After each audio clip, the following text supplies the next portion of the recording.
आप सभी का स्वागत है सबलाइम क्लासेस में। आज का वीडियो बहुत विशेष होने वाला है।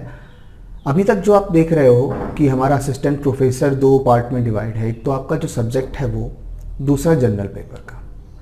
तो मेरा जो मेन सब्जेक्ट है वो मैं एजुकेशन को लेके चल रहा हूँ। एजुकेशन के वीडियो तो आपको मिल रहे हैं और बाकी आगे भी मिलते रहेंगे। जनरल पेपर के बारे में मैं आपको बता दूं कि कुछ इम्पॉर्टेंट वीडियो होने चाहिए ताकि हमारी तैयारी दोनों तरीके से सही हो। तो जनरल पेपर में मैंने देखा है कि उत्तर प्रदेश का असिस्टेंट प्रोफेसर परीक्षा है, तो उत्तर प्रदेश से संबंधित कुछ ना कुछ तथ्य आपके तैयार होने चाहिए। तो सबसे पहले अगर हम किसी चीज़ की तैयारी करते हैं, मान लीजिए तो हम किसी चीज़ के इतिहास के बारे में पढ़ेंगे और उसमें भारतीय इतिहास के बारे में पहले से दिया हुआ है। तो भारतीय इतिहास के साथ साथ भूगोल भी पढ़ना है, समसामयिक मुद्दे पढ़ने हैं, संविधान के बारे में पढ़ना है, संस्कृतियों के बारे में पढ़ना है और जो भी रिसर्च से संबंधित हो सकता है उसके बारे में पढ़ना है। तो आज का जो वीडियो है वो इसलिए महत्वपूर्ण है क्योंकि उसमें हम अभी तक उत्तर प्रदेश से संबंधित जो भी इतिहास रहा है उस पर बारीकी से नज़र डालेंगे, जो भी मेन बातें रहेंगी। उसके बाद में अगले वीडियो में उत्तर प्रदेश की जो भौगोलिक स्थिति है, उत्तर प्रदेश के आसपास का जो हिस्सा है किससे जुड़ता है, कितने जिलों से जुड़ता है, कितने प्रदेशों से जुड़ता है, उसके बारे में चर्चा करेंगे। आज का वीडियो हम इतिहास से संबंधित रख रहे हैं, इसीलिए आपके उसमें कौन कौन से प्रश्न बन सकते हैं उसकी भी चर्चा मैं करूंगा बाद में, और प्रश्नों के माध्यम से हम बाद में चर्चा करेंगे। फिलहाल आज का जो टॉपिक है वो है उत्तर प्रदेश का इतिहास। वैदिक काल से लेकर अभी तक जो भी चीज़ें आई बदली शिक्षा में या जो भी प्रशासन था वो किस प्रकार से बदला, उस पर हमारी आज विशेष चर्चा रहेगी। तो चलिए शुरुआत करते हैं और चलते हैं नोटबुक की तरफ और देखते हैं उत्तर प्रदेश के इतिहास के बारे में।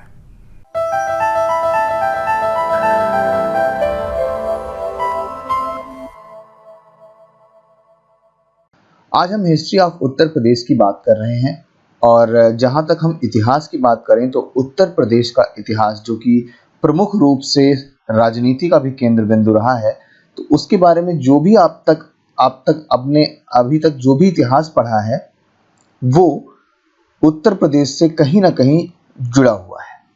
इसीलिए जो भी इतिहास आज हम पढ़ने जा रहे हैं ये बहुत नया नहीं है, लेकिन उत्तर प्रदेश से जुड़ा हुआ है, इसलिए शायद हमारे लिए महत्वपूर्ण है। तो चलिए आज हम पूरी बात करेंगे उत्तर प्रदेश के इतिहास की शुरू से लेकर आज तक। उत्तर प्रदेश का सभी धर्मों के इतिहास में अहम योगदान रहा है।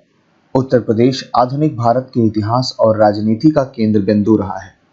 यहाँ के निवासियों ने भारत के स्वतंत्रता संग्राम में भी प्रमुख भूमिका निभाई है।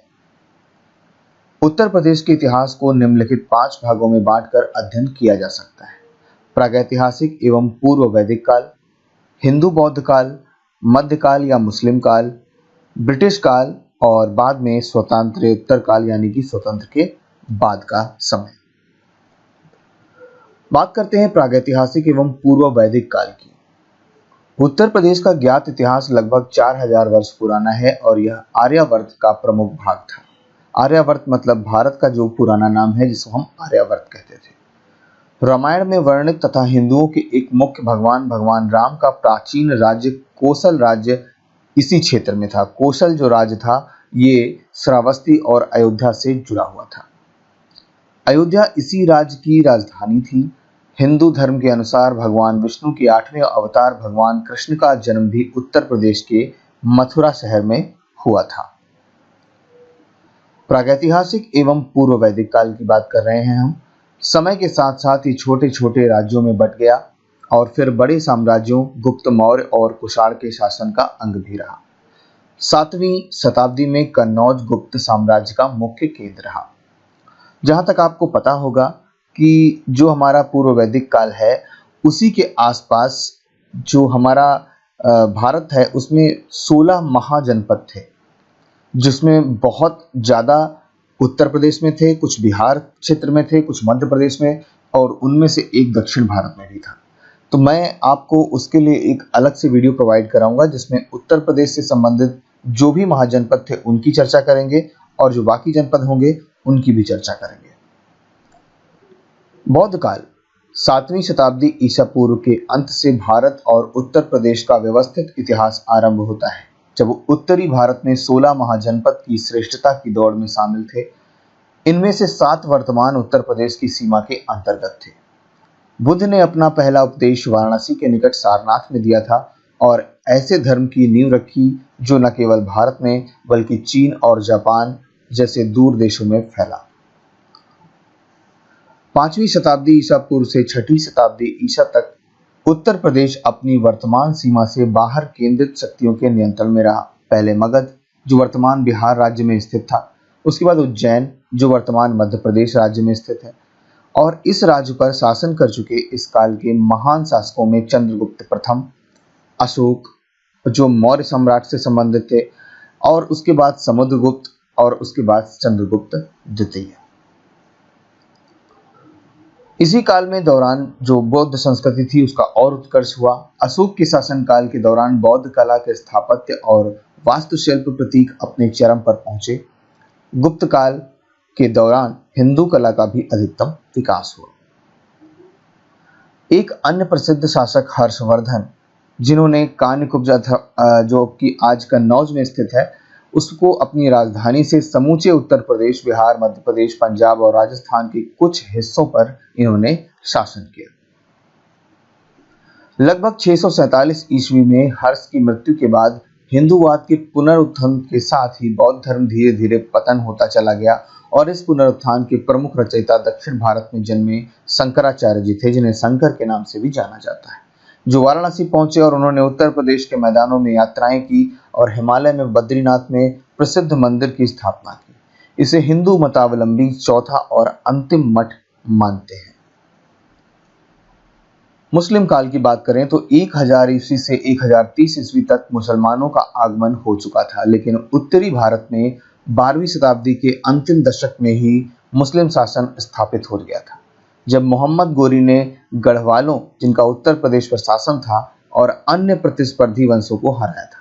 लगभग 600 वर्षों तक अधिकांश भारत की तरह उत्तर प्रदेश पर भी किसी न किसी मुस्लिम वंश का शासन रहा, जिसका केंद्र दिल्ली या उसके आसपास का क्षेत्र था।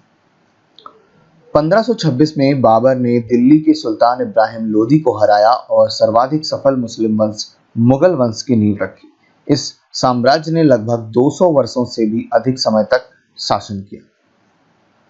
इस साम्राज्य का महानतम काल जो है वो अकबर का माना जाता है, जो कि 1556 से लेकर 1605 तक रहा, जिन्होंने आगरा के पास शाही राजधानी फतेहपुर सीकरी का निर्माण कराया।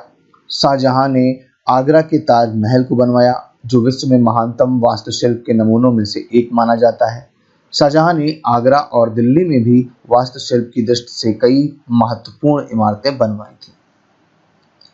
भक्ति आंदोलन के संस्थापक रामानंद, जिनका दावा था कि मुक्त लिंग या जाति आश्रित नहीं है और सभी धर्मों के बीच अनिवार्य एकता की शिक्षा देने वाले कबीर, भी उत्तर प्रदेश में मौजूद धार्मिक सहिष्णुता के खिलाफ अपनी लड़ाई केंद्रित कर रहे थे। ब्रिटिश काल लगभग 75 वर्ष की अवधि में वर्तमान उत्तर प्रदेश के क्षेत्र का ईस्ट इंडिया कंपनी ने धीरे धीरे अधिग्रहण कर लिया। विभिन्न उत्तर भारतीय वंशों यानी कि 1775, 1798 और 1801 में नवाबों ने, 1803 में सिंधिया और 1816 में गोरखों से छीन लिए गए प्रदेशों को पहले बंगाल प्रेसिडेंसी के अंतर रखा गया, लेकिन 1833 में इसे अलग करके पश्चिमोत्तर प्रांत, आरंभ में आगरा प्रेसिडेंसी कहलाता था, इसे गठित किया गया। 1856 में कंपनी ने अवध पर अधिकार कर लिया और आगरा एवं अवध संयुक्त प्रांत, वर्तमान में उत्तर प्रदेश की जो सीमा है उसका नाम था अवध संयुक्त प्रांत। इसके नाम से इसे 1877 ईस्वी में पश्चिमोत्तर प्रांत में मिला दिया गया। 1902 में इसका नाम बदलकर संयुक्त प्रांत कर दिया गया। तो अगर कभी आपसे पूछा जाए कि संयुक्त प्रांत किस प्रदेश को ब्रिटिश शासनकाल में कहा जाता था, तो संयुक्त प्रांत उत्तर प्रदेश को कहा जाता था। 1857-1859 के बीच ईस्ट इंडिया कंपनी के विरुद्ध हुआ विद्रोह मुख्यतः पश्चिमोत्तर प्रांत तक ही सीमित था। 10 मई 1857 ईस्वी को मेरठ के सैनिकों के बीच भड़का विद्रोह कुछ ही महीनों में 25 से भी अधिक शहरों में फैल गया। 1858 ईस्वी में विद्रोह के दमन के बाद पश्चिमोत्तर और शेष ब्रिटिश भारत का प्रशासन ईस्ट इंडिया कंपनी से ब्रिटिश ताज को हस्तांतरित कर दिया गया। प्रदेश में भारत को मदन मोहन मालवीय, जवाहरलाल नेहरू और पुरुषोत्तम टंडन जैसे महत्वपूर्ण राष्ट्रवादी नेता दिए। 1922 में भारत में ब्रिटिश साम्राज्य की नींव हिलाने के लिए किया गया महात्मा गांधी का असहयोग आंदोलन पूरे संयुक्त प्रांत में फैल गया था, लेकिन चौरी चौरा कांड में हुई हिंसा के कारण महात्मा गांधी ने अस्थायी तौर पर इसे रोक दिया। चौरी चौरा जो गांव था ये आज गोरखपुर में है और यहाँ पर कुछ लोगों ने एक चौकी थी, पुलिस चौकी, उस पर जो है उसको जला दिया गया था, जिसमें कई अंग्रेज ब्रिटिश शासनकाल के जो पुलिस वाले थे वो मारे गए थे, जिससे गांधी जी काफी आहत हुए और उन्होंने अपना असहयोग आंदोलन वापस ले लिया था। संयुक्त प्रांत मुस्लिम लीग की राजनीति का भी केंद्र रहा है। ब्रिटिश काल के दौरान रेलवे, नहर, प्रांत के भीतर ही संचार के साधनों का व्यापक विकास हुआ। अंग्रेजों ने यहाँ आधुनिक शिक्षा को भी बढ़ावा दिया और यहाँ पर लखनऊ विश्वविद्यालय जो कि 1921 में स्थापित किया गया था, और भी ऐसे ही कई महाविद्यालय और विश्वविद्यालयों को स्थापित किया। 1947 में संयुक्त प्रांत नव स्वतंत्र भारतीय गणराज्य की एक प्रशासनिक इकाई बना। 2 साल बाद इसकी सीमा के अंतर्गत स्थित टिहरी, गढ़वाल और रामपुर के स्वायत्त राज्यों को संयुक्त प्रांत में शामिल कर लिया गया। 1950 में नए संविधान के लागू होने के साथ ही 12 जनवरी 1950 को इस संयुक्त प्रांत का नाम उत्तर प्रदेश रख दिया गया और यह भारतीय संघ का एक राज्य बन गया। राज्य की राजनीति हालांकि विभाजनकारी रही और कम ही मुख्यमंत्रियों ने 5 वर्ष की अवधि पूरी की। गोविंद बल्लभ पंत इसके प्रथम मुख्यमंत्री बने।